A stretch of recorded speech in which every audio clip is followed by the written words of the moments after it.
तो अब यहाँ पे देखो एक फॉर्म है, फॉर्म की प्रॉपर्टी कैप्शन है, तो यहाँ पे मैं कैप्शन इसमें मैं दे देता हूँ। यहाँ पे जैसे मैंने कैप्शन दे दिया यहाँ पे स्टॉप वॉच। ठीक है, अब मैं यहाँ पे एक लेबल लेता हूँ। यहाँ से लेबल लिया मैंने, यहाँ पे मैंने इसमें लिख दिया जैसे गेट सेट गो।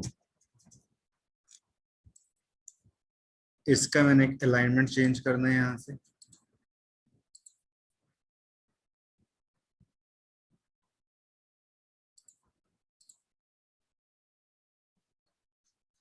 फॉन्ट का साइज मैंने यहाँ से दे दिया।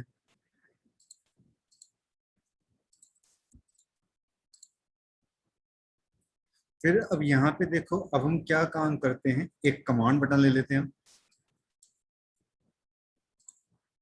यहाँ मैंने कमांड बटन लिया, इसका नाम मैं यहाँ पे कैप्शन में दे देता हूँ जैसे स्टार्ट अगेन। अब जैसे आप यहाँ पे देखो फाइल में आपको एफ के नीचे अंडरलाइन नजर आ रही है, आप ऐसे ही चाहते हो कि स्टार्ट में एस के नीचे अंडरलाइन आए, तो यहाँ पे स्टार्ट में एस से पहले आप क्या करो, M% का साइन दे दो। ठीक है, तो उससे एस के नीचे अंडरलाइन आ जाएगी। तो मैं इसका भी साइज बड़ा कर देता हूँ। अब यहाँ पे देखो हमें क्या काम करते हैं, टाइमर ले लेते हैं, टाइमर। तो मैंने एक टाइमर यहाँ लगा दिया, लेकिन जो टाइमर हमने लगाया है ना, ये टाइमर केवल आपको डिजाइन व्यू में नजर आएगा। अगर मैं इस प्रोग्राम को मैं रन करता हूँ तो रन में आपको ये टाइमर नजर नहीं आएगा। ठीक है, केवल डिजाइन व्यू में ही नजर आएगा। फाइल में जाओ, सेव प्रोजेक्ट पे जाओ, यहां से मैं इसको सेव करता हूँ।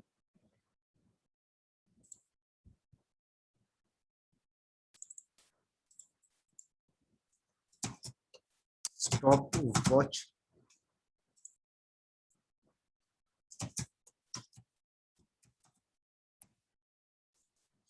अब मैं यहाँ पे क्या काम करूंगा, इसके अंदर जो हमने ये टाइमर यूज किया है, टाइमर की एक प्रॉपर्टी होती है जो आप इधर देख सकते हो। यहाँ पे एक प्रॉपर्टी नजर आ रही है इसकी, इंटरवल। तो मैं यहाँ पे इंटरवल दे देता हूँ इसके। यहाँ पे मैं वैल्यू दे देता हूँ टाइमर की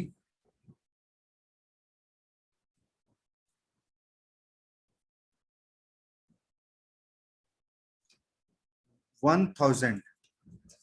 ये जो मैंने 1000 लिखा है, ये क्या होता है, एक सेकंड के इक्विवेलेंट होता है। मैंने 1000 लिखा तो it means it is equal to 1 second. ठीक है, अब मैं यहाँ से कोडिंग करूंगा। यहाँ कोडिंग पे जाता हूँ तो देखो सबसे पहले आपको जनरल और इधर डिक्लेरेशन नजर आ रहा है। यहाँ मैं वेरिएबल को डिक्लेयर कर देता हूँ। क्या सर लिखता हूँ यहाँ, 1000 किधर लिखा था जाके? है 1000 किधर लिखा था जाके? अभी मैं बताता हूँ क्यों लिखा था। ठीक है, मैंने यहाँ पे लिखा डिम डायमेंशन आई। मैं अभी उसको हटा ही देता हूँ ताकि मैं अब बता पाऊँ कि क्यों लिखा था। अब मैं यहाँ से जनरल डिक्लेरेशन में जाता हूँ। यहाँ पे मैंने लिखा डिम आई एस इंटीजर। अब मैं यहाँ पे क्या काम करूंगा, टाइमर इवेंट पे जाऊंगा। यहाँ से ये टाइमर इवेंट है, इसके ऊपर कोडिंग करूंगा। तो मैंने यहाँ पे लिख दिया I is equal to I+1। और जो मैंने लेबल ले रखा है, लेबल 1 डॉट कैप्शन के अंदर मैंने यहाँ पे आई की वैल्यू को क्या किया, स्टोर कर दिया। ठीक है, और जो ये आपने कमांड बटन ले रखा है, यहाँ पे आप जैसे यहाँ पे आप आई के अंदर 0 स्टोर कर देते हैं, या पहले आप कमांड बटन की कोडिंग कर लेते कि यहाँ पे आई एज इंटीजर लिया, आई में 0 इनिशियलाइज करवाया, और टाइमर में हमने इंक्रीमेंट किया, और लेवल 1 डॉट कैप्शन के अंदर आई मैंने क्या किया, स्टोर करवा दिया। अब मैं इस प्रोग्राम को रन करवाता हूँ। देखो अभी मैं रन करवा रहा हूँ, कुछ भी नहीं हो रहा। क्यों? क्योंकि मैंने टाइमर हटा दिया। तो मैं अब यहाँ पे टाइमर को मैं यूज करता हूँ। इस पे मैं जाता हूँ, यहाँ पे इसकी यहाँ पे वैल्यू दे देता हूँ 1000 जो 1 सेकंड के बराबर है। सेव करता हूँ, रन करता हूँ। अब ये देखो जी, मैं स्टार्ट अगेन पे क्लिक करता हूँ, अगेन स्टार्ट हो जाएगा।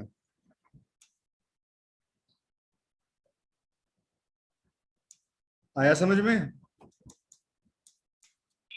हाँ जी सर, इसकी कोडिंग एक बार समझाना। कोडिंग इसमें क्या है, कुछ भी नहीं है, कोडिंग सिंपल है।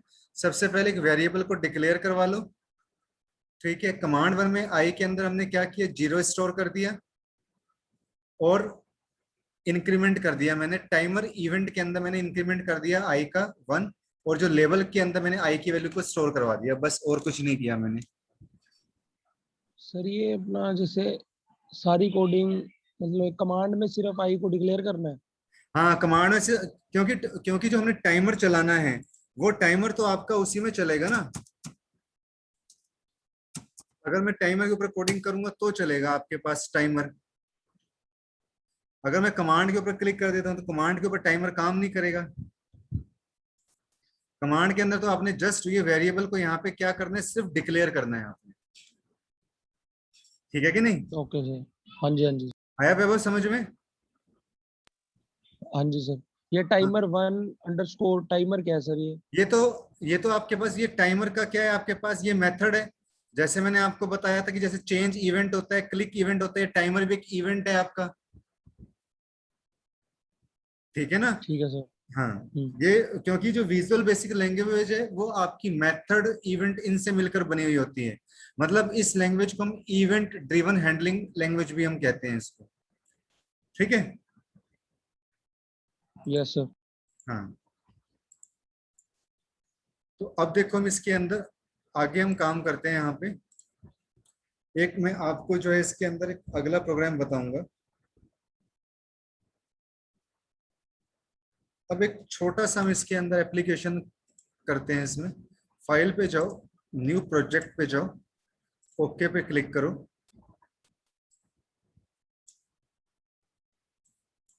एप्लीकेशन हम क्या बना रहे हैं यहाँ पे, जैसे एक नोटपैड, एक छोटी सी नोटपैड वर्कशॉप बना रहे हैं हम यहाँ पे। अब यहाँ पे हम क्या काम करते हैं, आप कमांड बटन ले लो आप इसमें।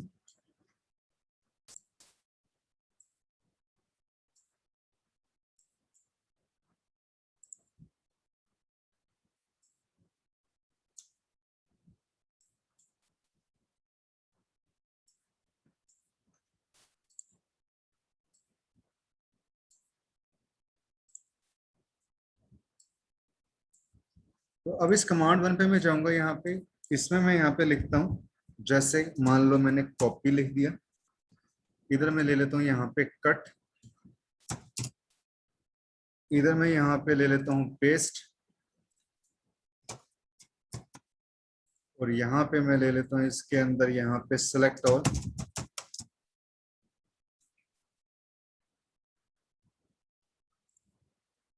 और यहाँ पे एक टेक्स्ट बॉक्स लगा लेता हूँ। ये मैंने टेक्स्ट बॉक्स ले लिया यहाँ पे।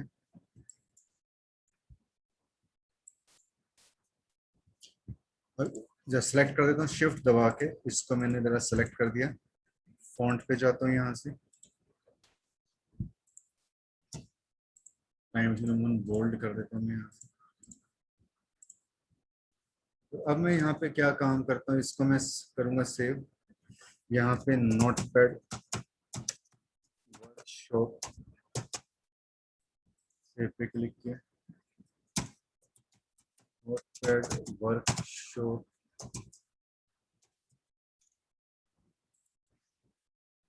अब हमने ये इतना डिजाइन कर लिया। अभी मैं रन जब करवाता हूँ वैभव, इसको रन पे मैं क्लिक करता हूँ, सारे के सारे देखो ऑन है आपके कमांड बटन। तो मैं क्या काम करूंगा कि यहां से इसके ऊपर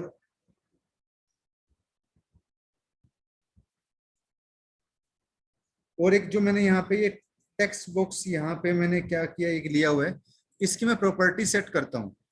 टेक्स्ट बॉक्स की प्रॉपर्टी में यहाँ से क्या ले लेता हूँ, स्क्रॉल बार।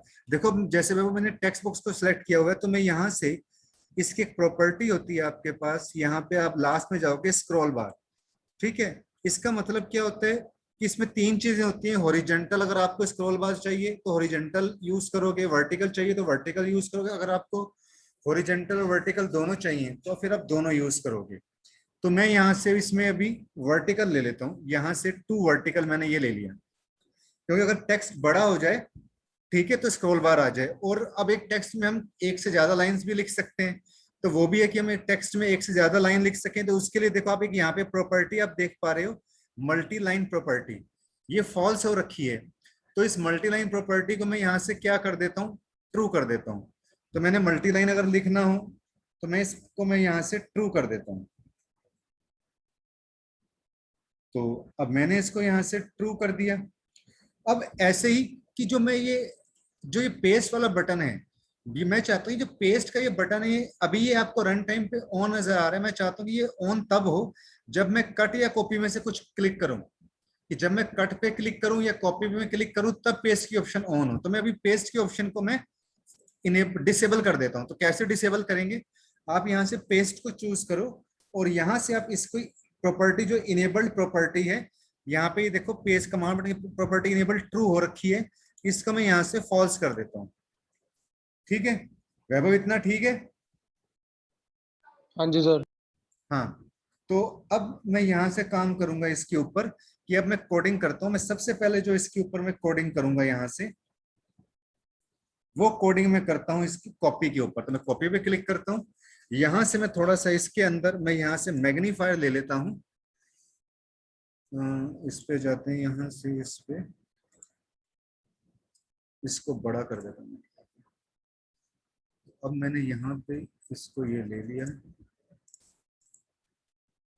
अब मैं यहाँ पे कोडिंग करूंगा।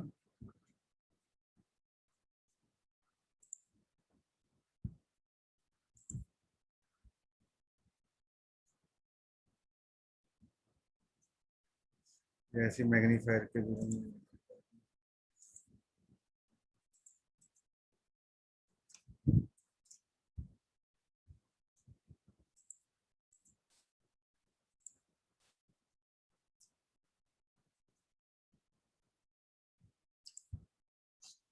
मैं जूम इट का मैंने सॉफ्टवेयर हटा दिया मैंने।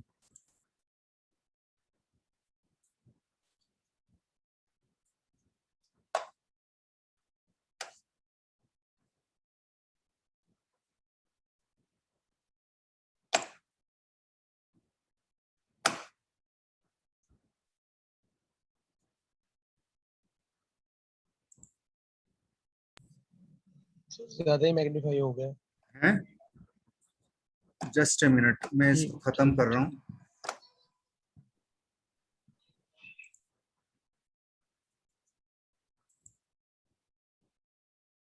अब देखो हम कॉपी के ऊपर कोडिंग करेंगे। आपको दिख तो रहा है ना, जो मैं कोडिंग करता हूँ नजर तो आ रही है ना? बिल्कुल सर। हाँ, तो देखो जो हम कट या कॉपी करते हैं वो कहाँ पे जाके कट या कॉपी होता है, एक एरिया होता है जिसको हम क्लिप बोर्ड बोलते हैं।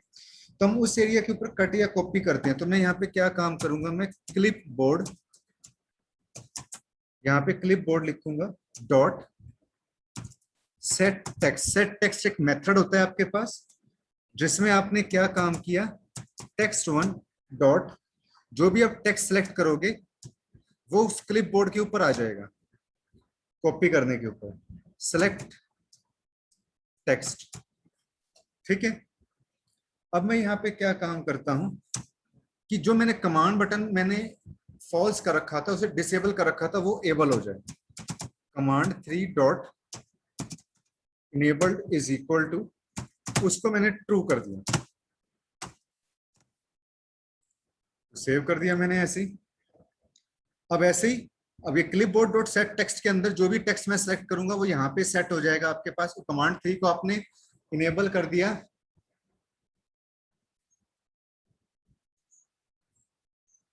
अब मैं क्या काम करूंगा, यहाँ से कट के ऊपर कोडिंग करूंगा। अब कट पे तो हम ये चाहते हैं कि जो आपका टेक्स्ट है वो क्या हो जाए, आपका कट हो जाए। तो कट के ऊपर हम क्या काम करेंगे, यहाँ पे मैंने लिखा क्लिपबोर्ड डॉट सेट टेक्स्ट, यही कोडिंग करेंगे हम। Text one dot select text, जो भी टेक्स्ट में सेलेक्ट करूं वो क्लिपबोर्ड के ऊपर आ जाए। और मैं चाहता हूं कि वो कट भी हो जाए, तो टेक्स्ट वन, क्योंकि वहां से टेक्स्ट बुक से हट जाए। तो मैंने उस सिलेक्ट टेक्स्ट को मैंने यहाँ से क्या कर दिया, ऐसे मैंने खाली इन्वर्टेड कोमा में छोड़ दिया कि वो नजर नहीं आएगा आपको। और कमांड बटन को मैं यहाँ से भी क्या कर देता हूँ, जो थर्ड कमांड बटन है हमारा, 3 डॉट इनेबल्ड बराबर में उसको भी क्या कर देता हूँ, ट्रू कर देता हूँ। अब मैं यहाँ पे क्या काम करूंगा, पेस्ट वाले बटन के ऊपर कोडिंग करूंगा। मैं यहाँ से जो पेस्ट का बटन है मैं इस पे कोडिंग करूंगा कि मैं इस पे पेस्ट करना चाहता हूँ। तो मैं क्या करूंगा, यहाँ पे टेक्स्ट वन डॉट, जो टेक्स्ट हमने सेलेक्ट किया था वो कमांड बटन के ऊपर पेस्ट हो जाए, तो उसके लिए हम क्या करेंगे, क्लिपबोर्ड डॉट गेट टेक्स्ट। अब फिर हमने गेट टेक्स्ट लिखा है यहाँ पे, तो गेट टेक्स्ट का मतलब आपके पास क्या होता है कि जो गेट टेक्स्ट मेथड में यहाँ पे कमेंट आपको यहाँ पे बता रहा हूं कि this method gets text from the clipboard. ये क्या करेगा, क्लिपबोर्ड से टेक्स्ट को गेट करेगा। ठीक है, अब कोडिंग किसकी बची, सिलेक्ट ऑल की। जो मैं चाहता हूं मेरा सारा का सारा टेक्स्ट क्या हो जाए, सिलेक्ट हो जाए। तो अब हम कोडिंग कैसे करेंगे, तो सिलेक्ट ऑल के लिए मैं यहाँ पे क्या करता हूँ, इसमें मैं जाऊंगा, तो यहाँ पे मैंने टेक्स्ट डॉलर साइन यूज कर लिया। आप वेरिएबल में आप कुछ भी यूज कर सकते हो, एक नया वेरिएबल ले लिया टेक्स्ट डॉलर। ठीक है, टेक्स्ट वन, इसके अंदर मैंने टेक्स्ट वन डॉट टेक्स्ट को स्टोर कर दिया। टेक्स्ट वन डॉट जो हम स्टार्ट करें, एक इसके लिए आपके पास एक मेथड होता है सेल स्टार्ट। ये स्टार्ट कहां से हो, 0 से स्टार्ट हो। और टेक्स्ट वन डॉट सेल एक लेंथ मेथड होता है, इसके अंदर आपने क्या किया, लेंथ यूज की टेक्स्ट डॉलर की।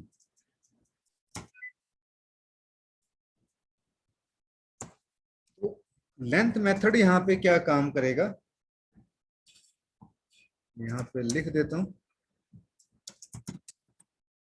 The length method returns the length of given text. एक हम मेथड अभी आगे सेट फोकस यूज करेंगे। सेट फोकस मेथड का मतलब क्या होता है, set focus method sets the focus on the associated object, focus on the associated object, कि कर्सर वापस जो है आपका टेक्स्ट जो है टेक्स्ट वन हमने ले रखा है उस पर चला जाएगा। हम सेट फोकस मेथड यूज नहीं करेंगे तो कर्सर का जो कंट्रोल है वो उधर नहीं जाएगा। तो मैं यहाँ पे यूज करता हूँ text one dot set focus. ऐसे ही स्टूडेंट लॉस्ट फोकस मेथड भी होता है आपके पास। ठीक है, तो ये थ्योरी के अंदर सेट फोकस, लॉस्ट फोकस ऐसे मेथड होते हैं। अब मैं प्रोग्राम को यहाँ से रन करवाता हूँ। तो देखो पेज इस समय आपका डिसेबल्ड है।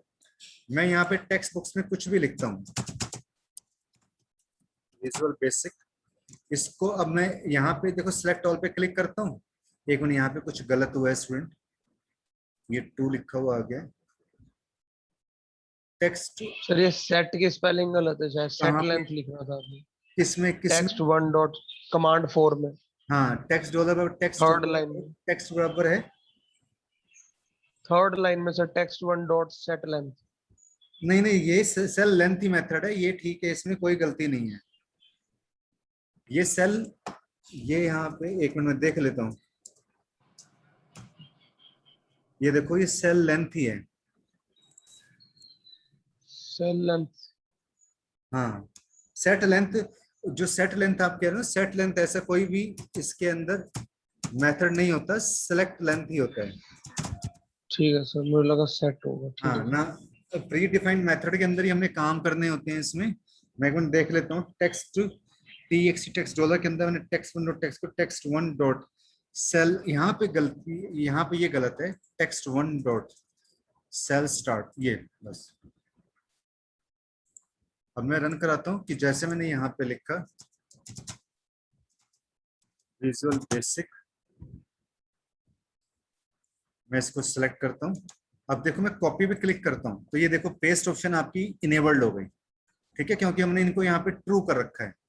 अब मैं इसको पेस्ट करता रहूंगा, देखो पेस्ट करता हूँ। अभी देखो कोई मल्टी लाइन नहीं चला, अभी कोई स्क्रॉल बार नहीं आई, पर जैसे ही मैं पेस्ट करता रहूंगा ना, अभी देखो मैं जैसे नीचे देखो मल्टी लाइन कर पा रहा हूँ। अगर मैं मल्टी लाइन को फॉल्स कर देता ना, तो ऐसे मल्टी लाइन में आप पेस्ट नहीं कर सकते थे ऐसे इसको। ठीक है, तो ये देखो, अब ये देखो स्क्रॉल बार आ गई, वर्टिकल स्क्रॉल बार चूज की थी, वर्टिकल आ गई आपके पास। और अब मैंने जैसे इसको सिलेक्ट किया, कट करना चाहता हूँ, कट से देखो कट हो जाएगा आपके पास, और पेस्ट से इसको मैं वापस क्या कर सकता हूँ, पेस्ट कर सकता हूँ। आया समझ में वैभव? हाँ जी सर। हाँ, तो हमने सबसे सर ये पहले, इसकी कोडिंग हाँ एक दफा समझा दीजिए। हाँ, तो देखो सबसे पहले हमने कॉपी की कोडिंग की, क्लिपबोर्ड डॉट सेट टेक्स्ट, मतलब कि जो हम, मतलब यहां से कि जैसे मैं यहां से कुछ भी मेथड को मैं यहां से मैंने सेलेक्ट किया कि जो कुछ भी मैं इसके अंदर लिखूंगा, जैसे मैंने हेलो लिखा, जो भी मैं टेक्स्ट को सिलेक्ट करूंगा, अब ये टेक्स्ट कहाँ चला जाए, क्लिपबोर्ड में चला जाए। और क्लिपबोर्ड पे कब जाएगा, जैसे आप यहाँ पे कोई भी कॉपी करोगे, तो जैसे ही मैं कॉपी पे क्लिक करता हूँ, तो ये जो वाला मेथड है, ये आपका जो भी आपने इसमें लिखा होगा, यहाँ पे जो भी आपने टेक्स्ट को सिलेक्ट किया था, वो सारा इस क्लिपबोर्ड के ऊपर सेट हो जाएगा। और जो कमांड बटन है, ये आपका यहाँ पे क्या हो जाएगा, इनेबल्ड हो जाएगा। ठीक है कि नहीं? अब ये समझ में आया कि नहीं वैभव? आ गया सर। अब कमांड 2 की कोडिंग क्या है, देखो ये वाली कोडिंग सेम वही है, लेकिन मैं चाहता हूं कि इसमें टेक्स्ट कट हो जाए, इसलिए मैंने इसको खाली छोड़ दिया। ठीक है, कि ये खाली रहे और टेक्स्ट में आपको यहाँ पे कुछ नजर ना आए। ठीक है, और कमांड 3 आपके पास क्या हो जाए, इनेबल्ड हो जाए। अब पेस्ट की कोडिंग क्या कहती है? पेस्ट की कोडिंग कहती है आपके पास कि जो भी आपने टेक्स्ट को सेलेक्ट किया था, जो भी आपने टेक्स्ट सेलेक्ट किया था, ठीक है, अब उसे उसे उसे क्या करना है, हमने क्लिप बोर्ड से लेके आना है। ठीक है, जिसके लिए हमने यहाँ पे गेट टेक्स्ट मेथड को हमने यूज किया है। क्लिप बोर्ड से उठा के उसको यहाँ पे लाने के लिए, टेक्स्ट बॉक्स के अंदर लाने के लिए हमने गेट टेक्स्ट मेथड को यहाँ पे यूज किया। ठीक है, और कमांड 4 की कोडिंग क्या कहते हैं कि यहाँ पे हमने टेक्स्ट डॉलर एक वेरिएबल ले लिया, जिसमें हमने टेक्स्ट 1 की वैल्यू को स्टोर कर दिया, क्योंकि जिस तरीके से किसी वैल्यू को स्टोर करने के लिए हमें एक वेरिएबल की जरूरत पड़ती है, उसी तरीके से हमने यहाँ पे टेक्स्ट 1 को टेक्स्ट डॉलर के अंदर स्टोर कर दिया। और टेक्स्ट 1 डॉट सेल स्टार्ट की जो भी आपका जो टेक्स्ट है, ये देखो ये टेक्स्ट ही आपका 0 से स्टार्ट करेगा, जैसे स्ट्रिंग होता है 0 1 2 3 4। और अब इसकी लेंथ भी हमने कैलकुलेट करनी है, तो लेंथ फंक्शन मैंने आपको क्या बताया था यहाँ पे, कि लेंथ फंक्शन क्या काम करता है, returns the length of given text, जो भी गिवन टेक्स्ट उसकी लेंथ दी हुई होती है उसको रिटर्न करता है। जैसे सी लैंग्वेज के अंदर हम जब स्ट्रिंग पढ़ते हैं, तो वहां पे भी तो हम जो है क्या कहते हैं, strlen लेंथ फंक्शन हम पढ़ते हैं, तभी वो टेक्स्ट की जितने भी लेंथ में जितने भी कैरेक्टर्स लिखे होते हैं उनको वो काउंट करके बताता है। और अगर मैं ये सेट फोकस मेथड ना यूज करता, तो देखो क्या होता, मैं यहाँ से टेक्स्ट इसको मैं कमेंट बना देता हूँ, तो मीन्स ये काम नहीं करेगा। मैं प्रोग्राम को सेव करता हूँ, रन करवाता हूँ यहाँ से, कि जैसे ही मैंने यहाँ पे कुछ भी लिखा, गुड, टेक्स्ट को मैं सिलेक्ट करता हूँ।